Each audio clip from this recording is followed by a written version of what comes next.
First question for you I have is, can you talk a little bit about the genesis or how you came up with the idea for this film? Yes, Billy Miller, who's in the film, he plays Judge Hawthorne. He's actually a really successful defense attorney down there in Biloxi and has been there for decades. And he's had some very well publicized cases in the past in his youth, and his story is just remarkable. He's just an incredible guy, and we got to know each other really well when he came and played a role for me on another project I did down there in Biloxi for a TV pilot called Blackwater Blues that Jason London and myself created. And we met him at a local restaurant bar there one night, and we were looking to cast this, grizzled, bearded looking fisherman type guy, and met him, and he's like in his really nice, luxurious lawyer's suit and all snazzy and all that, but still had the hair and the beard, and the attitude and the charm. And so and actually, oddly enough, loved to act, and had done some local theater and stuff. So he came on board for that, and then I got to be very good friends with him, and we would talk about weird cases and things that happened and all this stuff, and that's when when it dawned on me what a great setting, for a whodunit, a murder mystery, a blackmail scandal, of this, that, that, what a great setting there, Biloxi, Ocean Springs, the Gulf Coast, and then it was about, coming up with some type of storyline that was compelling and fit into a small town setting, that equaled not a lot of places to go, not a lot of people involved, a very small world, but an interesting world. And that's really what where the story came out of, was thinking in terms of strange, cases that happened. I mean, the case, this isn't based on a real case, Right, but he had crooked judges that he had to deal with that right. he knew were crooked. You know what I mean? But nobody, it had never come out in public. No one had ever said anything, and he's sitting there having to defend somebody. And sometimes it could work to his benefit. Sometimes different things like that. But there's crooked judges on the bench, and for me, that's where it started. I was like, oh, a story about a really powerful crooked judge and a lawyer that brings him down, and something, and that's where it sparked from there. And then the idea that he had an illicit relationship at some point in time and fathered a child somewhere in his past, and later on things went wrong with his wife, and she and her lover ended up murdered. It's who and she, through circumstantial evidence alone, sent this powerful judge to jail. What comes of that. And but unbeknownst to everyone, he has this illicit child that exists out there, and that's sort of the underlying mystery part of it, is who is this guy, because there's a couple of options of who this person could be, or it could be neither one of them. It could be somebody totally different. So it's fun. I had a great time writing it. It's interesting. I read that the director, Karen Klein, this is her directorial debut. Um, what was it Yeah. like working with her, first time director? Well, it worked out great. We had a really good team, a lot of pros that were working in small. It was a very small film. We shot it for a little over 200,000 in 2 weeks. But we were very kind to the crew and only did 4-day work weeks. So we had 3 4-day work weeks, which was great. And uh, and we had a lot of preparation. That's what saved us, was that we had so much prep time, because I had started prepping this in the writing. I literally partially wrote this around locations that I knew that I could access for no cost. Wow. due to my business, one of my business partners down there, Brad J. He was the co-producer on the other film, the other project I did there, and a producer on this one. And he had been down. His family's been down there, since settlers first got off the boats in that area. I don't know. His family's been down there for ages, and he knows everybody. And he's a real estate agent and all of that. So he came in really big on helping to secure locations and to get the local community engaged and excited about us filming this there. Once I knew that we were able to get the golf course, for instance, when I was in the writing process, I'm like, well, that's a really great backdrop that gives us a lot of production value, and it's interesting, so we can layer that in there, and knowing that we had access to a wonderful jail, that was a big deal too.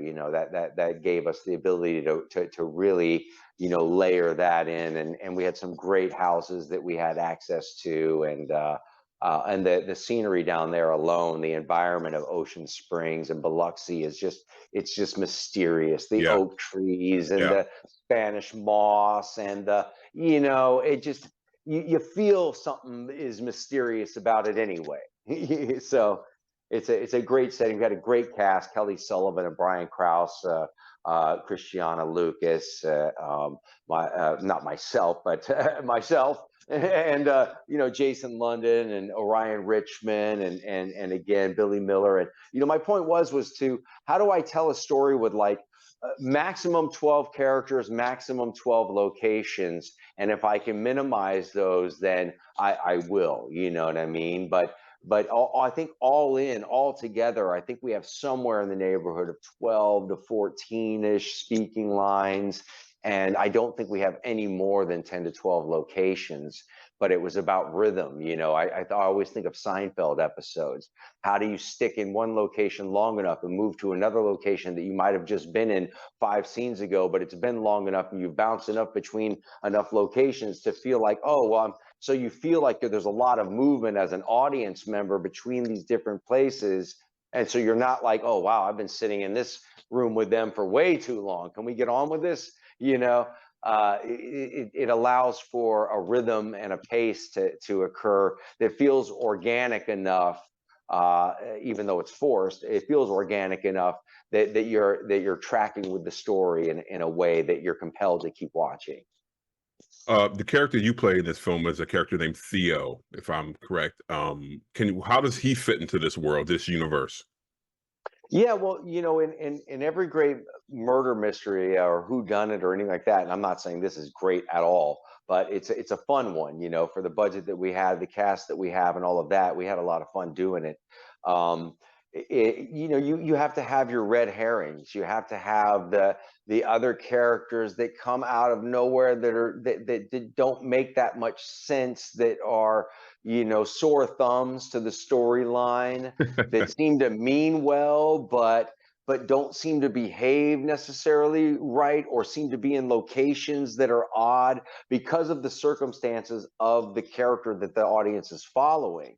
So when the audience is tracking with that character's circumstances, and then they see this other person pop up, they're like, well, that's weird, because they're tracking with it. Otherwise, it wouldn't be weird. If they didn't already know what that person's situation was, then it would never be weird. It would just be somebody that you see at a bar. But so I think that you have to have that push and pull of even if you're relatively certain who the culprit is, and how the storyline, I feel like there's always has to be somewhat of a little bit of an element, at least up until the 4th act or so, getting closer to the final act, where it's revealed publicly, even if you've revealed it privately or in some other way. You haven't let the lead character know yet. It's when you let the lead character know that everybody gets in on it. You know what I mean? Even if the audience already knows, they're still waiting, So to have a lead character who's one of the smartest lawyers, in her town, and who's tried this really big case and sent this really powerful judge to prison, and all of this stuff, suddenly is unsure of herself and is blaming the wrong people. That's where I feel like you get that push and pull with the Right. lead character, that makes it more of a psychological thriller, more so than just the suspense. I hope this question makes sense, but you mentioned the look and the feel of Biloxi and the way, the scenes that were shot there. Would you consider Biloxi and that area its own character in the film, if that makes sense? Yes, I think that when I have an opportunity to have a little bit more creative control over a project, locations to me is the senior function of making that film look great, even if you have to change the script to match a location that's not in there, and alter things to fit something because you have access to it and it's an amazing place. You know, I don't know what's an example of it, but the golf course is a great example. Just knowing that we had access to shoot there because Brad knew the owner of the golf course and all of that, and he was like, "Yeah, you guys can shoot there, no problem. I'd love it. It'd be a lot of fun." Just pay whoever is behind the bar when you guys are shooting in the bar for the time that they're there, and this, that, the other, and you're good. And so, then that gave us, okay, now we have this bigger backdrop. So that's my point, is that like when you can figure out what your backdrops are, then it helps the production. A lot of productions will force the film into what's scripted versus what do they have at their disposal. So if your main character, let's say, works at a grocery store, but the grocery store is going to cost you, $10,000 to lease, to shut down, to do all of this, and you only have 4 days you're shooting there, but the local volunteer fire department says you guys can shoot there for free all you want, but if they have an emergency, you'll have to shut down production so that the trucks can leave, but you can shoot there for free. What do? Do you take that $10,000, put it into another part of the production, and make your character suddenly not the manager of a grocery store, but a member of a volunteer fire department? Of course, that's what you do. And then suddenly you have a fire department, then you have that, then you have this other backdrop. You know what I mean? So that's how I enjoy approaching some of these projects. Is that flexibility is a lot of fun. Not only, obviously you wrote the script for this film, and obviously you act in it, and you're a producer. Did you find it difficult juggling those three roles, or did you find it a challenge and something that you really looked forward to being a part of? Well, that's part of the reason why I went to my dear friend Brian Krause, and asked him if he wouldn't mind playing the lead male role in this, across from Kelly Sullivan, because I don't have an ego about it. I'm glad that I have some type of name value to add to the film for distribution. If that wasn't the case, then I wouldn't be in it at all. I would just produce and do whatever and stay behind the scenes. But I love to act because I can bring something to it, because my name value helps. That's great. Brian Krause is fantastic. He was better for that role. Number one, when I was writing the role, I knew that I could have played it, but I kept picturing him in it. I was like, I just hit him, and Eddie McClintock. He was the other actor that I had in mind for it, who's great. And these guys should be working all the time. That's the other reason why I wanted to hire him too, because he deserves to be doing a lot of lead roles. He's a great actor, and so and it gave me the flexibility to do all of the other juggling I had to do behind the scenes with the production team. Yeah. You know. Yeah.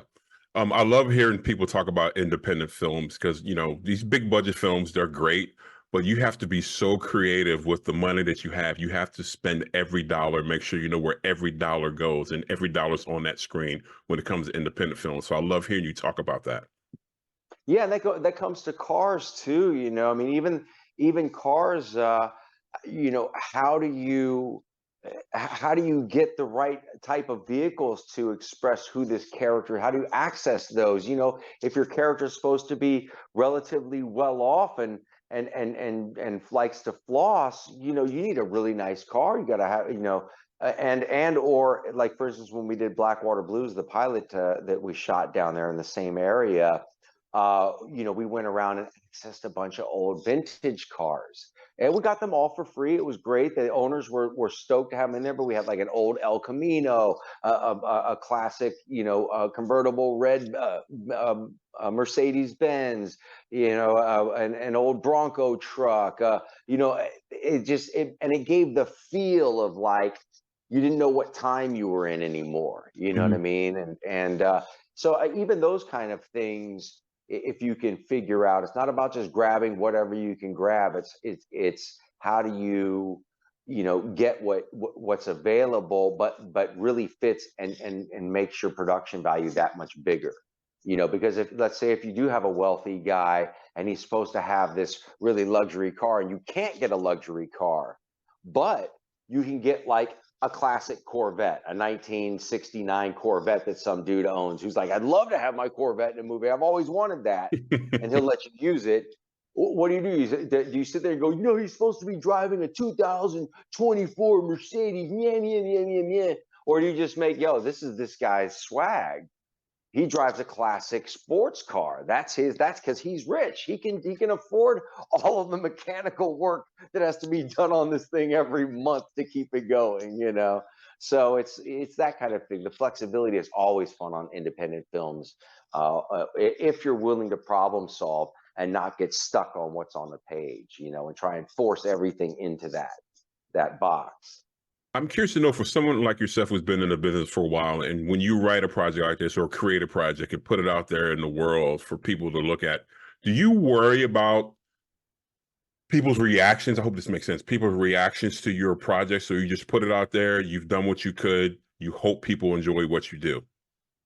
Well, that's all you can do at the end of the day. I don't worry about, anything. My teacher, Manu Tupou, I studied with at the American Repertory Company in Los Angeles from 1994 till 2004. He passed away shortly after that. But his whole philosophy, I won't get too heavily into it, but his whole philosophy was never be a one-trick pony. If you're in the industry, you need to spread your wings and fly. You need to figure out, okay, if I'm this was this dawned on me when I was in my early 20s, and after Parker Lewis had been canceled and all of that stuff, and I was in that weird transitional period as my youthful ego as this young actor who'd been nominated for an Emmy at 16 and had done all these big films and all this, at that young of an age. I was at the cusp of, do I become the person that's in the PR, or do I remain the actor where I started from when I was a young kid doing theater in Los Angeles at Center Stage LA, directed by the artistic director Kevin McDermott, when I'm 11, 12 years old, before I even did a professional job, or when I was acting with Terrence Hines in Burbank and his crappy little theater, that he had in his workshop, or with Larry Moss or whoever else I studied with. What the great reminder of being in a class, no matter how much you've learned or how much you've succeeded, is it grounds you in why you started doing it in the first place. That's what it did for me. Okay. So when I was in that weird space, I started studying with Manu, and at that point I was just like, man, I'm an actor, I'm doing my thing.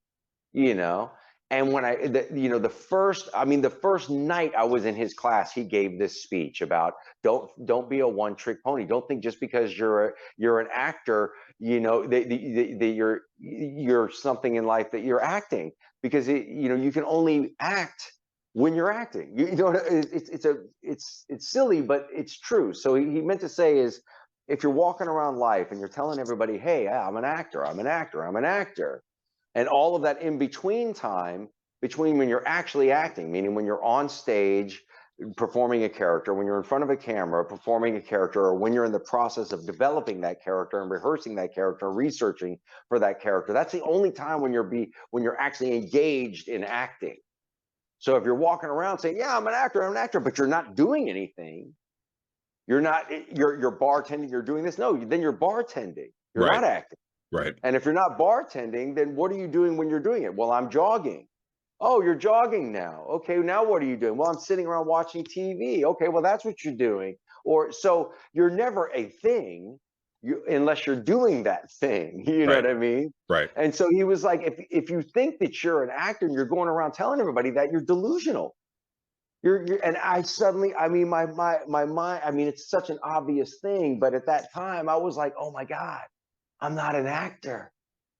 And that's when I had that aha moment of just like, dude, don't fall for this hype of who you think you are. You know, when your success and all of that gets projected into this artificial personality complex that's out there in the PR world on TMZ and People Magazine and all of these things, and that you're dressed a certain way, and you feel this way about a certain topic, you support this certain thing, or all of those, you know. I'm like, yo, that's not me. I can't go that route. I've always been an artist my whole life. Both my parents are artists. My whole life, I'm a gypsy, you know, and and and and I had to remain that way. So meeting Manu, when he said that, I had the aha moment, and then he went on to say, "Don't just be a one-trick pony. Right? Do this. Do everything else you want to do. You know, learn how to produce, learn how to direct, learn how to do hair and makeup, learn how to do." Prop master, learn how to set a C-stand, learn how to be a grip, learn how to do it all, so that when somebody does call you up on the phone and you're sitting at home not acting, waiting for a job so you can be an actor, but you know how to be a prop master, or you know how to do hair and makeup, or you know how to do all these other things, and the phone call rings from your buddy who's just producing this movie and says, hey man, I just wanted to call you and listen, I know I don't have an acting job for you, and I know that's your passion and that's really what you want to do. I might be able to find something in there for you, but what I really need is a prop master. And you're like, well, it just so happens I know how to prop master. Right. You know, so why would you, you know, if you want to have longevity in the industry, you can't just try to do one thing. You may end up achieving your goal, your postulated outcome for your life may be exactly what it is you think it should be: fame, fortune, the outcome, the success, and all of that. But you know, you hope for the best, plan for the worst. You know what I mean? It's life. There has to be a reality to life where, you know, where there's a balance between all of these different things. And I found that in studying with Manu. And that's when I started writing. That's when I wrote my first script. I was like, you know what? He said it, I'm going to do it. And I wrote my first script called Future Boy's Misadventures Through Consciousness. It was based on this crazy dream that I had one night. And it was a terribly overwritten script, very complicated, almost impossible to understand. It was all over the freaking place, but I finished it. I got to Right. the word "the end." Right. And then I realized, okay, I need to learn how to write. Obviously, you know, so I took a extension course from UCLA, screenwriting course. I read a whole slew of books. I did boot camps, you know, writers boot camps with professional writers from TV shows, this, that, the other, and you were expected to, you know, to complete, you know, small scripts and pilot episodes and all these things, or an episode of this show. There was things that you had to do so you could, so you would learn how to professionally structure a script. How does a studio exec or a network exec, or somebody who's reading for a studio or network, one of the people who are covering scripts, how do they expect just the formatting to look? Proper formatting. So when they open it, they're like, oh wow, this is super pro. If they open it up and just the formatting is professional, they're more likely to at least start it. But if they open it up and the first page is a descriptive that's like, you know, a mile long, that's describing this guy walking down the street and this, that, and the other, and he sees a bird up, and then the bird tweets, and then and you just go, it's just, you know, the average reader is going to be like, dude, okay, pass. Next script.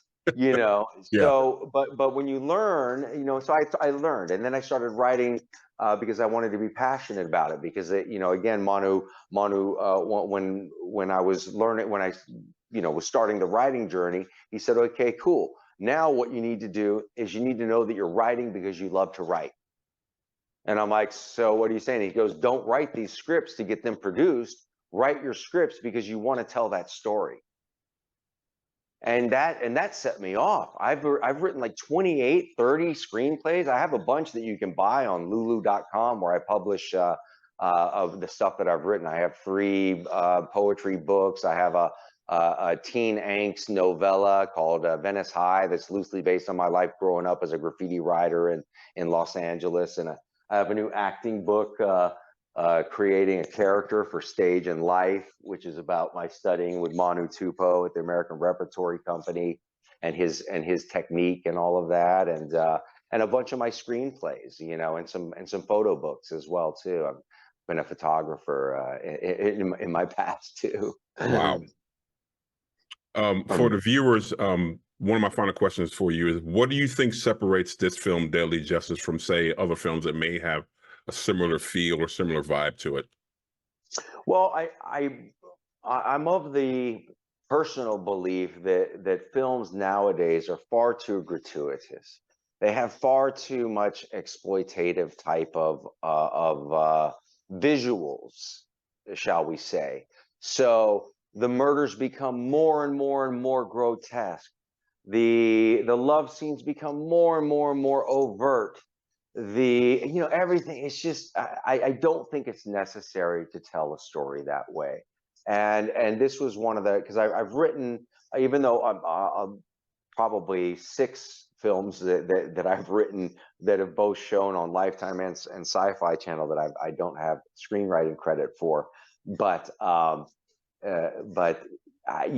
understood that I was pushed to leave certain scenes in there, or like, oh, you got to have this lovemaking scene, you have to have. I'm just like, you don't. Not, I mean, if it's there, if it's insinuated, fine. So this was an opportunity where Mark Klebanoff, the executive producer, didn't push that down my throat, allowed me to produce the film creatively, the way that that I saw fit, with the director, with the cast, with everything, with bringing all of that together on such a small budget and everything. It was one of the smallest budgets Mark Klebanoff had ever worked on, I could tell you that. He had to come to our rescue a few times during production on the paperwork scale, on the paperwork side of things. But it was a passion kind of project, you could say, even though there was a whole plan and scheme behind it and wanting to do more of these types of films. The main point is, how do I tell a film without all of that gratuitous stuff in it? Mm-hmm. It doesn't need to have the outrageous lovemaking scene or all the violence or the this or that. There's enough in there that indicates it, and that's what I used to love about the old-fashioned movies is when the camera was on them, and when they started making out and when they fell on the bed, the camera would go off the bed out the window, and you'd see the waves crashing down on the beach or whatever, and you know what's going on. You know what's going on, yeah. Sit there and watch it for 6.5 minutes where you're just like, honey, I'm gonna go mow the lawn. I'll be back when the scene's over,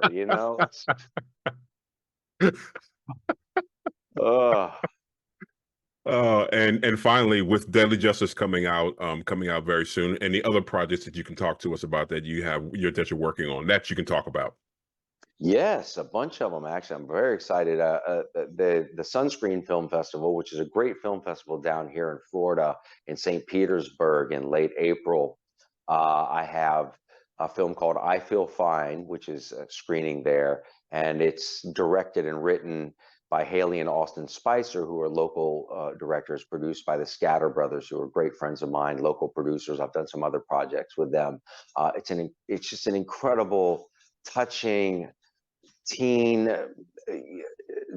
drama, troubled youth. It's just, I don't want to give anything away. I Feel Fine. It's just a really, really, it's going to be a tough watch for people. I have one of the lead roles in that, along with a great cast, and I'm hoping that gets well received. Place of Bones, which is a film David Lipper produced. I've done some other projects with him. I'm starring opposite Heather Graham and Tom Hopper. It's a thriller that takes place in in the late 1800s, 1876, after the Civil War. It's a thriller out in the desert. It's a very unique film. That's going to be screening there as well. I'm excited about that. And again, the Blackwater Blues, the television pilot I created with Jason London, that'll be screening there too. That can be seen on YouTube as well. We did it a little while back, but we're still pushing it. It's a great concept and turned out really well. Steve Wise did a good job directing it. But those are all coming out. And I have a bunch of other projects. Joe Baby is another one David Lipper produced, and I'm in. That is with Ron Perlman and Harvey Keitel and Deacon Lockman, and Wow. that'll be coming out at some point. It's a great film, and literally probably another four or five other ones that we don't even have time to go into it. But go to imdb.com, look up Corin Nemec, and scroll.